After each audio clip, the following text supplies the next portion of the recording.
Hello बच्चों, आज हम लोग 3D ज्योमेट्री में कुछ क्वेश्चंस करते हैं, है ना। चलो इसको स्टार्ट करते हैं। वेक्टर्स आपने लास्ट टाइम देखा था उससे, और 3D ज्योमेट्री से 3 से 4 क्वेश्चंस डेफिनेटली आते हैं। इसकी अच्छी प्रैक्टिस आपकी होनी चाहिए, है ना। और इसको कर सकते हैं। थोड़ी सी इसमें कैलकुलेशन थोड़ी लंबी पड़ती है, बट चीज़ों को डायग्राम वगैरह अगर आप ठीक बना लेते हो, इमेजिनेशन सही कर लेते हो, आपका काम हो जाएगा। तो let's start. Let the equation the plane containing the line, मतलब ये एक अनसिमेट्रिकल फॉर्म ऑफ लाइन, दो प्लेन का इक्वेशन दिया हुआ है and is parallel to the line of intersection of the plane. अच्छा, फिर से ये आ गया एक अनसिमेट्रिकल फॉर्म ऑफ प्लेन कहाँ है, और उस लाइन को कंटेन करना है और इससे पैरेलल होना, तो इसका मतलब इसका डायरेक्शन हमें इंपॉर्टेंट है। ठीक है, तो एक काम करते हैं, वो जो प्लेन है ना, इन दोनों के इंटरसेक्शन से बन रहा है, तो हमें अनसिमेट्रिकल फॉर्म में नहीं करना, तो उसको P1 प्लस लैम्डा P2 के फॉर्म में लेते हैं। ठीक है ना, तो P1 प्लस लैम्डा P2 के फॉर्म में अगर हम लेते हैं तो वहां से एक प्लेन जनरेट हो जाएगा जो उस फैमिली में बिलोंग करता है, जो इन दोनों के इंटरसेक्शन से सभी प्लेन हो जाते हैं। मतलब ये दोनों प्लेनों को हमने P1 प्लस लैम्डा P2 के हिसाब से प्लान किया, हमारा एक थर्ड प्लेन यहाँ जनरेट हो गया P1 प्लस लैम्डा P2 के नाम पे, जो इसको कंटेन करते हैं। ठीक है, ये काम हमारा चल रहा है, लैम्डा मालूम नहीं है। ठीक है, और उसी के लिए उन्होंने दिया है and is parallel to the line of intersection of this planes. तो इन दोनों प्लेन्स के इंटरसेक्शन से जो डायरेक्शन तैयार होता है, तो डायरेक्शन कैसे तैयार होता है, इनके क्रॉस करनी है आपको। तो 2a plus 3b plus c equal to 0, a plus 3b plus 2c equal to 0, तो आपका वो क्रॉस प्रोडक्ट से आपका डायरेक्शन मिलने वाला है 6 minus 3 b upon 1 minus 4 c upon 6 minus 3। Direction ratio आपका इन दोनों प्लेन के नॉर्मल का जो बताया, line of intersection, line of intersection इसके लॉन्ग है, जो वो दोनों प्लेन है उनके लाइन ऑफ इंटरसेक्शन की बात चल रही है, तो उसका डायरेक्शन रेशियो मेरा तैयार हो रहा है, तो ABC आ रहा है। कौन कौन आ गया, 3 माइनस 3 और 3, इसको सिंप्लीफाई करके 1 माइनस 1 1 ले सकते हो आप, ये इस लाइन के लॉन्ग आ गई। और हमारा प्लेन जो हम लोग डेवलप कर रहे हैं वो इस लाइन से पैरेलल है। इसका क्या मतलब हुआ, अगर वो प्लेन किसी लाइन से पैरेलल है तो जो मेरा प्लेन का नॉर्मल है वो इससे परपेंडिकुलर होगा। तो जो इसका प्लेन का नॉर्मल है उसका डायरेक्शन रेशियो क्या आ रहा है, डायरेक्शन रेशियो ऑफ नॉर्मल क्या आ रहा है इसका, 1 plus lambda minus 1 plus lambda minus 1 plus 2 lambda. ठीक है, ये डायरेक्शन रेशियो है नॉर्मल का, और इसके साथ डॉट करके इसको आपस में डॉट करके हम जीरो कर देंगे। ठीक है ना, इन दोनों को डॉट करके जीरो कर लेंगे परपेंडिकुलर होने के नाते, तो 1 plus lambda plus 1 minus lambda और माइनस 1 प्लस 2 लैम्डा जीरो कर देंगे। तो यहाँ से हम लोगों को लैम्डा का वैल्यू आ गया -1/2। ये लैम्डा का वैल्यू -1/2 हम यहाँ रख देंगे, तो उसके थ्रू हम लोगों को प्लेन का इक्वेशन आ जाएगा। फिर उसको देख लेंगे, एक्स का कोएफिशिएंट 1 करके आपको ABC जनरेट करना भी डन। जो भी प्लेन का इक्वेशन आएगा अभी लैम्डा रख दो, उसके बाद एक्स का कोएफिशिएंट 1 कर लो, तो बाकी जो कोएफिशिएंट्स हैं ABC के हिसाब से कैलकुलेट करो।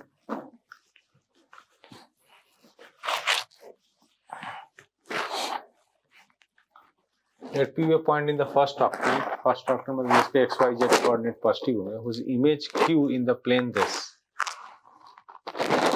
lies on the z axis. तो z axis का मतलब क्या हुआ, उसका z axis पे होने के लिए ऐसे ही कोऑर्डिनेट्स होते हैं, मतलब उसके x और y 0 होंगे। ठीक है, ऑलराइट, तो इसमें क्या बातें हो रही हैं, P be a point in the first octave, तो मान लो पॉइंट का नाम कुछ रख लेता हूँ, ABC नाम रख लेता हूँ। ठीक है, और इस प्लेन के अबाउट इमेज निकालना है,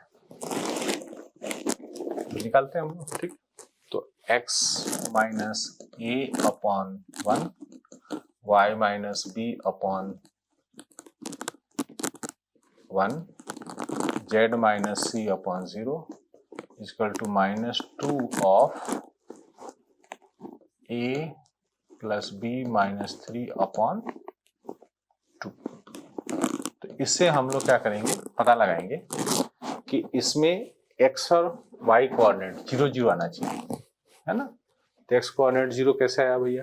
एक्स कोऑर्डिनेट 0 डालने से क्या हुआ, लेट अस फाइंड आउट। तो इन दोनों के बीच में एक्स सॉल्व होता है, एक्स कितना सॉल्व हो रहा है, -b+3 सॉल्व हो रहा है, ये 0 होना चाहिए एक्स कोऑर्डिनेट। तो उसे वाई कोऑर्डिनेट भी चेक करना है, इन दोनों के बीच में क्या सॉल्व हो रहा है, -b तो कट ही गया, -a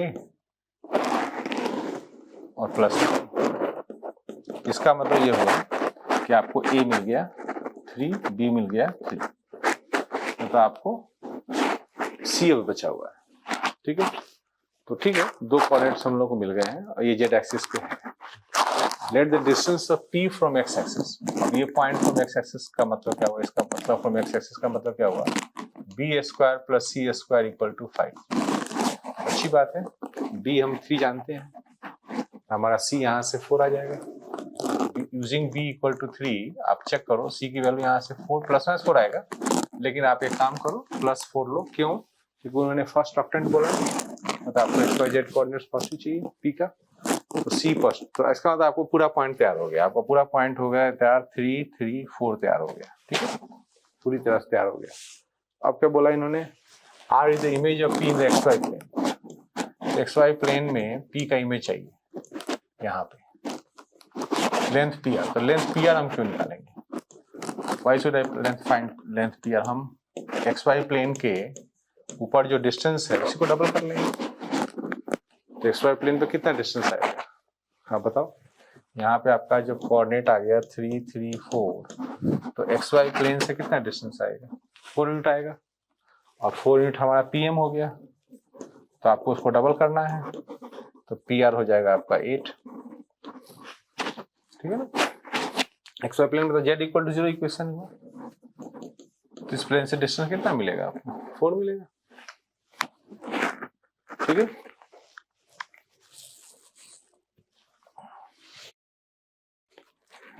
three lines are given by this. Okay, 3 lines are given. Let the lines cut this plane at ABC, area of triangle ABC. तो ये थोड़ा सा कैलकुलेशन बेस्ड हो गया, जैसे कि कोई प्लेन है हमारे पास, यहाँ पे वो एक लाइन आके कट किया तो A आ गया, दूसरा लाइन आया तो उसने कट किया B पे, तीसरा लाइन आया तो उसने कट किया C पे, और बाद में फिर ABC ट्रायंगल के एरिया के बारे में बात की। आने दो इनको, है ना। तो ये जो लाइन है, ये जो लाइन जो आप देख रहे हो, इन लाइनों को इन प्लेन के साथ सॉल्व करना पड़ेगा बार बार। दिस इज फर्स्ट लाइन को देखो, फर्स्ट लाइन कैसा है, x y z मान लो लिखते हैं, x y z equal to यहाँ से लैम्डा 0, 0 आ रहा है। ठीक है ना, r मान लो x y z लेता हूँ, तो इसका मतलब क्या हुआ, इसका मतलब ये जो लाइन है उसमें x लैम्डा के बराबर रहेगा, y 0 रहेगा और z 0 रहेगा। अगर ऐसी बात है तो इस लाइन का पॉइंट अगर हम इस प्लेन में डालें लैम्डा आ जाएगा, लैम्डा 1 आ जाएगा। इसका मतलब A पॉइंट हमारा जनरेट हो गया 1, 0, 0।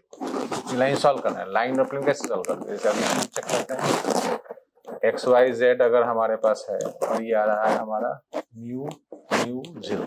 ठीक है, ये B पॉइंट जनरेट करने की बात चल रही है। तो अब इस पॉइंट को लेकर के x y z को आप प्लेन में डाल दो, तो mu plus 0 is equal to 1। इससे म्यू का वैल्यू आ गया आपका हाफ, आपका पॉइंट जनरेट हो गया हाफ कॉमा बी जनरेट हो गया हाफ कॉमा 0। ठीक है ना, ए हो गया बी हो गया, इस तरह सी भी निकाल लेंगे, तो सी वाले में भी म्यू आएगा, सिमिलरली आप भर लेना। तो म्यू की वैल्यू, सॉरी न्यू है वो, न्यू की वैल्यू आपकी 1/3 आ जाएगी। न्यू प्लस म्यू करके 1 डालोगे तो न्यू की वैल्यू 1/3 आ जाएगा। इसका मतलब आपका सी पॉइंट भी जनरेट हो गया। मतलब डेटा अच्छा है, फटाफट काम हो रहा है, पर काम तो करना पड़ रहा है। तो तीनों पॉइंट जनरेट हो गया। अब उसके बाद एरिया जनरेट करना है। तो आप क्या करते हो एरिया जनरेट करने में, दो वेक्टर ले लो, आप एरिया जनरेट करने के लिए half A B cross A C का मॉड निकाल दो, that will form your area. ठीक है, इसका मॉडुलस ले लेना आप इसका, तो वो आप कर लेना। ए बी वेक्टर कैसे निकलेगा, ए यहाँ है बी यहाँ है, तो ए बी वेक्टर निकालो आप, कितना आ रहा है -12। पहले आई जे के लिख लेंगे, मुझे यहाँ पे हम लोग आई जे के लिख लेंगे, आई जे के मॉड तो इसके बाद निकालेंगे, पहले वेक्टर तो आ जाए। ए बी वेक्टर के हिसाब से ए और बी यहाँ पर आया है, तो इसके हिसाब से -12 हाफ 0 और AC के हिसाब से -2/3 1/3 1/3, ठीक है। तो ये आप करके अब डेल्टा निकाल लेना है यहाँ से। फिर फाइनली उसके बाद 6 डेल्टा स्क्वायर आपको निकालना है, ठीक है।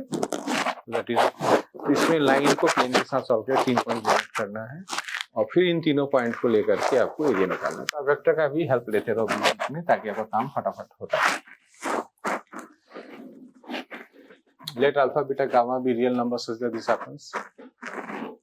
तो इसमें गामा +1 तुम्हारा 1 दिया हुआ है, एक तो इक्वेशन प्रोवाइड कर दिया, and this is the mirror image of the point with respect to the line plane. Okay, तो उस प्लेन के हिसाब से ये मिरर इमेज दिखा रहे हैं ये लोग, ये इसका मिरर इमेज है। ओके, तो लेट अस राइट सम इक्वेशंस, है ना। तो कैसे करते हैं मिरर इमेज का काम, कैसे करते हैं? जैसे कि मान लीजिए ये मिरर इमेज है, तो 3 - 1 अपॉन वहां से लेते हैं अल्फा, फिर उसके बाद 2 - 0 अपॉन बीटा, इसके बाद यहाँ पे -1 तो ये 0 हो गया upon gamma is equal to -2 times जैसे हमने कहा ये मिरर इमेज था इस पॉइंट का, तो इस पॉइंट को डालना पड़ेगा। इस पॉइंट को डालना alpha minus gamma minus delta upon alpha square plus beta square, ऐसे करके आपका प्लस गामा स्क्वायर, ऐसे करके आपका रिलेशन बनता है। एक रिलेशन हम लोग को यहाँ से भी कुछ मिल रहे हैं और एक अल्फा प्लस गामा दिया हुआ है 1, alpha plus gamma is been given as 1, एक इन्फॉर्मेशन वो भी है। इससे हम लोग कुछ इन्फॉर्मेशन जनरेट करेंगे और फिर बातचीत करेंगे क्या हो सकता है। तो सबसे पहले ये समझो कि इनके बीच में क्या रिलेशनशिप्स बिल्डअप हुए अभी तक, है ना।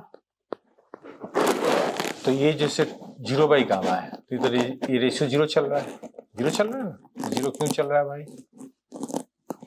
तो इससे क्या मिलेगा हम लोग को? इससे दिस रिजल्ट इज 0, तो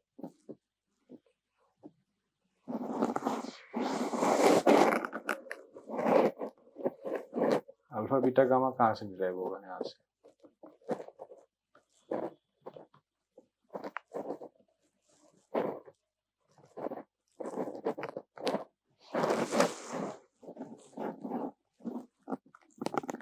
मैंने 3 लिया था और mirror image of the point 3 - 1 upon alpha लिखा था। तो मैं काम करता हूँ, इससे तो कुछ इन्फॉर्मेशन निकल तो रहा नहीं है। तो क्या हुआ, जैसे तो बस एक ही इन्फॉर्मेशन यहाँ से निकला कि alpha minus gamma minus delta is equal to 0। एक इन्फॉर्मेशन काम का है, बाकी तो कोई काम का इन्फॉर्मेशन लग नहीं रहा है यहाँ। एक इन्फॉर्मेशन बस यहाँ से तैयार हो रहा है कि 2 beta is equal to 2 alpha, मतलब अल्फा इक्वल टू बीटा एक आ रहा है बस इन दोनों के बीच में।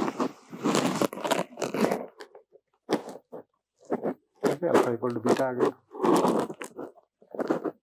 एक इक्वेशन तो ये हमारा बन गया, और एक इक्वेशन ये alpha plus gamma equal to, और लास्ट एक इक्वेशन यहाँ से मिल रहा है alpha minus gamma minus delta is equal to 0। यहाँ से alpha minus gamma delta equal to 0 relation और मिल गया। तो ठीक है, सबको एक पर्टिकुलर वेरिएबल में सॉल्व कर लेता हूँ, है ना। एक काम करता हूँ, इस अल्फा बीटा को मान लो मैं t मान लेता हूँ, ठीक है ना। t मान लेता हूँ, तो गामा यहाँ से कितना आ गया? गामा आ गया 1 - t यहाँ से, और यहाँ से डेल्टा निकाल लेता हूँ, तो डेल्टा आ गया कितना? डेल्टा आ गया अल्फा माइनस गामा, तो अल्फा तो मेरा t था और गामा कितना था? 1 - t, तो इससे कितना आ गया? 2t - 1, ठीक है। ये तीनों चीजें हमें t के फॉर्मेट में मिल गया। अब एक एक ऑप्शन हमें चेक करना पड़ेगा। इसका मतलब अल्फा प्लस बीटा 2 आया कि नहीं आया। अब कोई कोऑर्डिनेट हम लोग सॉल्व कर पाते तो अच्छा रहता है, कोऑर्डिनेट पूरा सॉल्व नहीं हो रहा है। गामा के बारे में हम लोग क्या करेंगे? ये एक इंडिटरमिनेट फॉर्म बनना चाहिए ना, क्योंकि 0/0 बनना चाहिए। क्योंकि अगर ये 0/0 नहीं बनेगा तो ये कैसे होगा? ये 2/अल्फा तो 0 होगा, इसका मतलब 2/अल्फा 0 हुआ कैसे? तो डेफिनेटली यहाँ से पता चला कि गामा को 0 भी होना चाहिए। गामा 1 - t था, तो इसका मतलब ये होगा कि t की वैल्यू 1 आ गई। यहाँ से चेक करो, इसे t की वैल्यू 1 आ गई, तो इसका मतलब सभी कोऑर्डिनेट्स हमारे करीब करीब रेडी हो गए। अल्फा 1 हो गया, बीटा 1 हो गया, गामा 0 हो गया और डेल्टा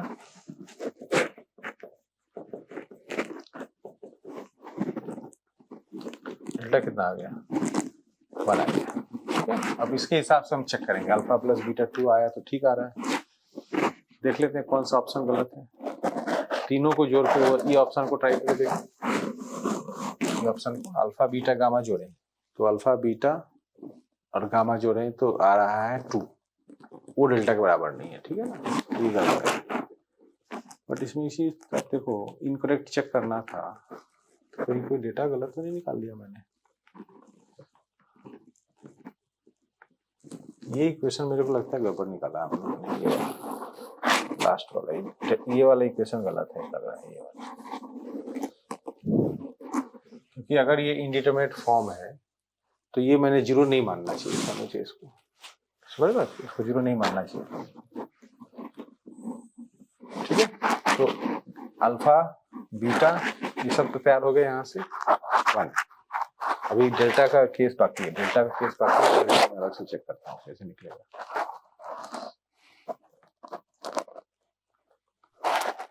जैसे अल्फा 1 बीटा 1 आ गया, गामा 1 आ गया, इतना तो सब चल रहा है। डेल्टा का वैल्यू कुछ और आना चाहिए। जैसे कि यहाँ पे देखो डेल्टा का वैल्यू लग रहा है कि 4 आना चाहिए। डेल्टा का वैल्यू पूरा से निकलेगा,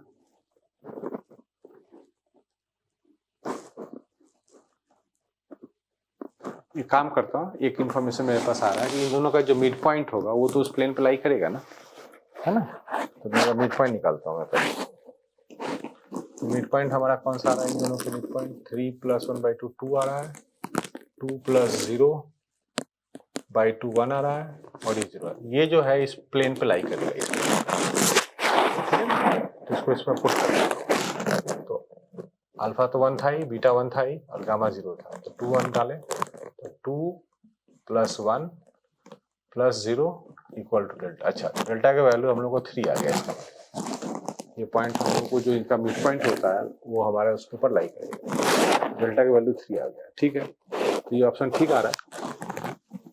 3 + 1 = 4, ये भी ठीक है, ये भी ठीक है। 3 - 0 = 3। तो एक इन्फॉर्मेशन वो भी यूज करना है।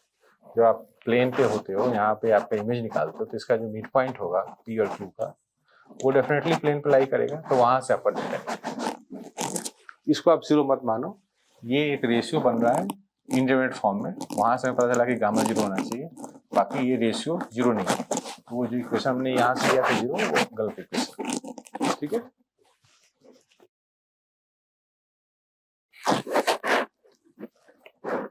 Let cube is the cube, इसके सभी वर्टिसेस 0 1 कोऑर्डिनेट्स के हिसाब से हैं। इसका मतलब क्यूब कहाँ है,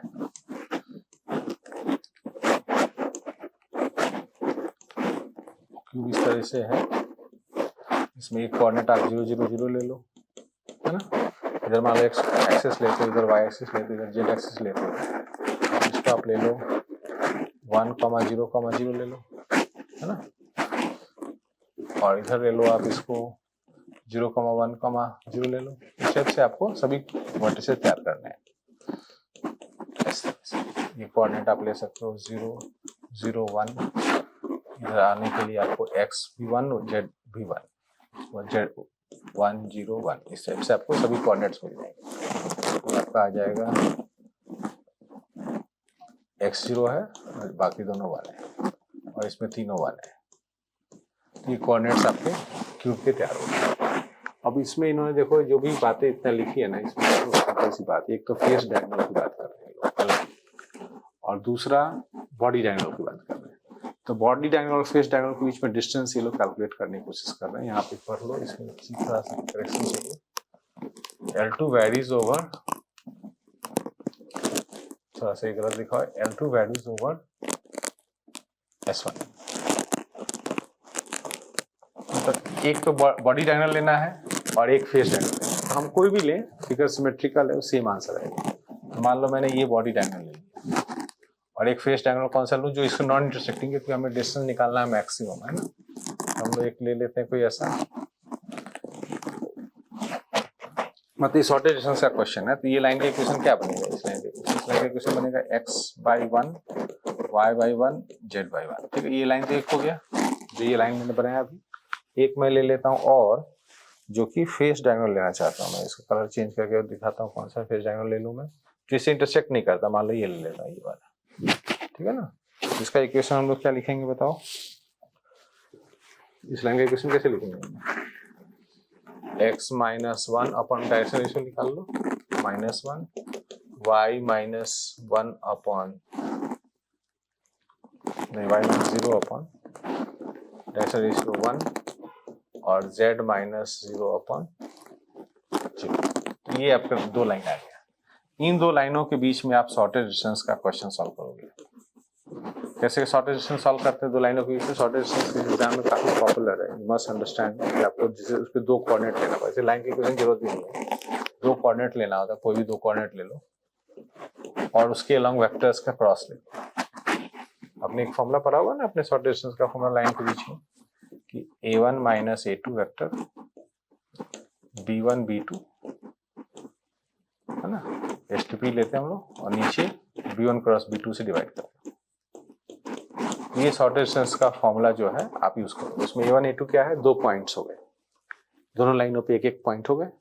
b1 b2 क्या है, दोनों के डायरेक्शन रेशियोज हो गए। जैसे इसका डायरेक्शन रेशियो चल रहा है 1 1 1, इसका चल रहा है जो मैंने यहाँ निकाला था -1 1 0, ठीक है। तो b1 b2 हो गए और a2 में ऐसे ओनली पॉइंट घटा लेना आप, तो 1 0 0 रहेगा यहाँ पे। ऊपर में आपको सॉल्व करना है, मान लीजिए मैं ये पॉइंट करता हूँ तो 1 0 0 हो गया। सेकंड वेक्टर b1 b2 कौन सा ले रहा हूँ मैं, वो सब ले रहा हूँ 1 1 1 और -1 1 0, ठीक है। इसका मॉड ले लो आप ऊपर की तरफ और नीचे इनका क्रॉस प्रोडक्ट चाहिए आपको, ijk 1 1 1 -1 0 मॉड भी निकालना है, इसका डिटरमिनेंट है लेकिन इसका मॉड भी निकालना है। तो इससे आपको फटाफट आपको शॉर्टेज डिस्टेंस निकल जाएगा। वही शॉर्टेज डिस्टेंस एक तरफ से भी आएगा, वो आपको ऐसे इन्होंने इतना सारी कहानियां लिख के बेवकूफ बना रखा है। मैक्सिमम वैल्यू कुछ नहीं है, तो कोई भी बॉडी डायगोनल लोगे जो और एक फेस डायगोनल जो उससे इंटरसेक्ट नहीं करेगा तो उसे क्यूब है ना डायमेंशन, कोई ऐसे फर्क नहीं पड़ेगा।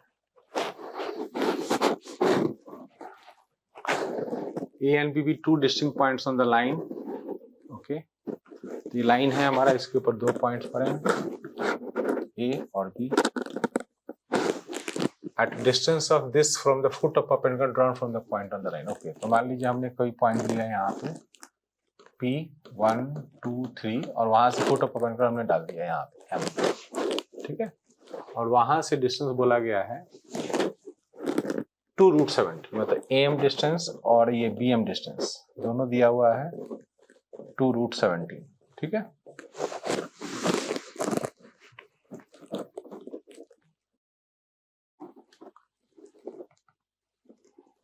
O is origin,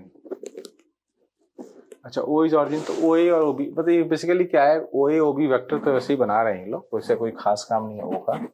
आपका इसका पोजीशन जनरेट करना पहले और इसका पोजीशन जनरेट करना, उनके बीच में डॉट करना, दैट इज ओनली क्वेश्चन। मतलब आपको कोऑर्डिनेट चाहिए, क्योंकि मान लो आप एक कोऑर्डिनेट निकाल दिए ABC, मान लो निकाल दिया और इसका निकाल दिया आपने PQR, तो आपको क्वेश्चन क्या है, ऑरिजिन के साथ वेक्टर निकालोगे OA, तो आपको फाइनली तो क्या निकालना है, OA और OB क्या निकालना है आपको AP BQ और CR निकालना आपको, ये क्वेश्चन है।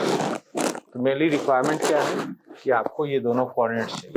कैसे निकालोगे आप कोऑर्डिनेट्स, एक काम करो, लाइन का ये पॉइंट लैम्डा में m का कोऑर्डिनेट मान लो लैम्डा, ठीक है। तो m का कोऑर्डिनेट आ जाएगा आपका कितना, 6 + 3 लैम्डा, 7 + 2 लैम्डा और 7 - 2 लैम्डा, ये तीनों पॉइंट आ गए, तीनों कोऑर्डिनेट्स आ गए m के, है ना। अब ये परपेंडिकुलर डायरेक्शन है, फुट ऑफ परपेंडिकुलर बोला था, तो आपको ये डायरेक्शन रेशियो PM का डॉट करना पड़ेगा इस लाइन के अलॉन्ग। तो आपको डायरेक्शन रेशियो चाहिए ऑफ PM, PM का डायरेक्शन रेशियो क्या आएगा, घटा लो आप, 5 + 3 लैम्डा, 5 + 2 लैम्डा, 4 - 2 लैम्डा, ये डायरेक्शन रेशियो PM का हो गया। और डायरेक्शन रेशियो AB का क्या है, वही जो लाइन का था 3 2 - 2, इसमें डॉट करके आप 0 करो, है ना, और डॉट 0 करके लैम्डा की वैल्यू आप निकालो, तो आपको m निकल जाएगा, m का कोऑर्डिनेट आ गया। अब m का कोऑर्डिनेट आने के बाद क्या करना है, आपको डिस्टेंस फॉर्मूला लगाना है।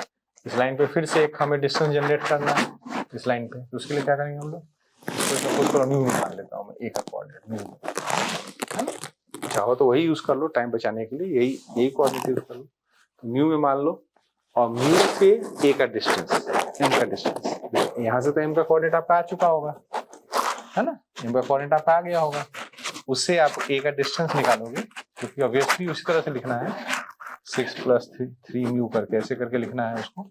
ये डिस्टेंस am आपको सॉल्व करना है 2√70, उससे आपको म्यू के 2 वैल्यूज आएंगे, है ना, क्वाड्रेटिक बनेगा, म्यू के 2 वैल्यूज आएंगे। तो एक कोऑर्डिनेट आपका a का हो गया और एक कोऑर्डिनेट आपका b का हो गया। फिर बाद में आपको क्या करना है, डॉट करना है, ये कोऑर्डिनेट्स को ऐसे पेयर वाइज मल्टीप्लाई करना है, ये काम किया जा सकता है, दोनों कोऑर्डिनेट आएगा तो हो जाएगा। तो आपने नोटिस किया कि हमने आज कई क्वेश्चंस किए हैं हमने इसके अंदर। एक क्वेश्चन और करके देख लेते हैं हम लोग। The shortest distance between the lines this and this be this. Okay, तो लाइन के बीच में शॉर्ट डिस्टेंस का क्वेश्चन है, तो वो तो अभी हमने किया था। दो लाइन के बीच में शॉर्ट डिस्टेंस के लिए हम लोग क्या करते हैं,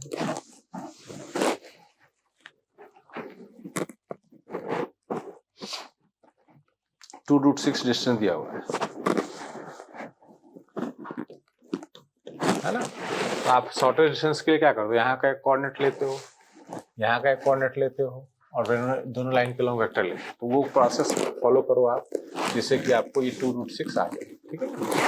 और उससे आपको अल्फा बीटा गामा के बारे में कुछ जानकारी मिल जाएगी, है ना। लेकिन वो पूरी तरह से निकलेगा नहीं, क्योंकि वेरिएबल्स काफी हैं इसमें। वहाँ पे भी लैम्डा पड़ा है, यहाँ पे भी अभी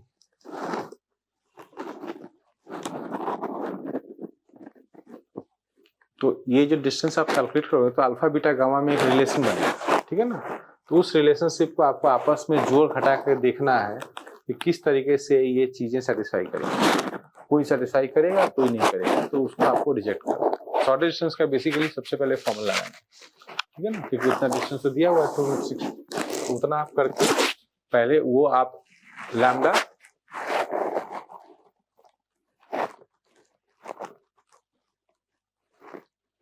alpha beta gamma lies on the line का मतलब क्या समझ रहे हो आप, इस पॉइंट को इसमें डालना है, इस पॉइंट को इसमें डालना है। मतलब आपका जैसे कि इसके ऊपर पॉइंट अल्फा बीटा गामा पड़ा हुआ है फर्स्ट लाइन के ऊपर, तो आपको alpha -5/-2 this -2 upon this this upon this मिल रहा है रेशियो। तो उसमें जो आप डिस्टेंस निकालोगे उससे लैम्डा की वैल्यू जनरेट होगी, और उसके बाद आप उसके साथ आप रिलेशन बना सकते हो, ठीक है ना। तो ये आप करके देखना। आई होप कि आपको ये बातें सब समझ में आई होंगी और इससे आपकी अच्छी प्रैक्टिस हो जाएगी। Thank you for this session. आप प्रैक्टिस 3D का अच्छा से करके, क्योंकि 3D के क्वेश्चन 2-3 जरूर आते हैं, तो ये आपके वेक्टर से कनेक्टेड है, लेकिन आपको उतना वेक्टर की भी जरूरत नहीं पड़ती है। सिंपल आपको लाइन और प्लेन की ज्योमेट्री की जरूरत पड़ती है, उसके साथ आपका काम अच्छे से हो जाएगा। Thank you.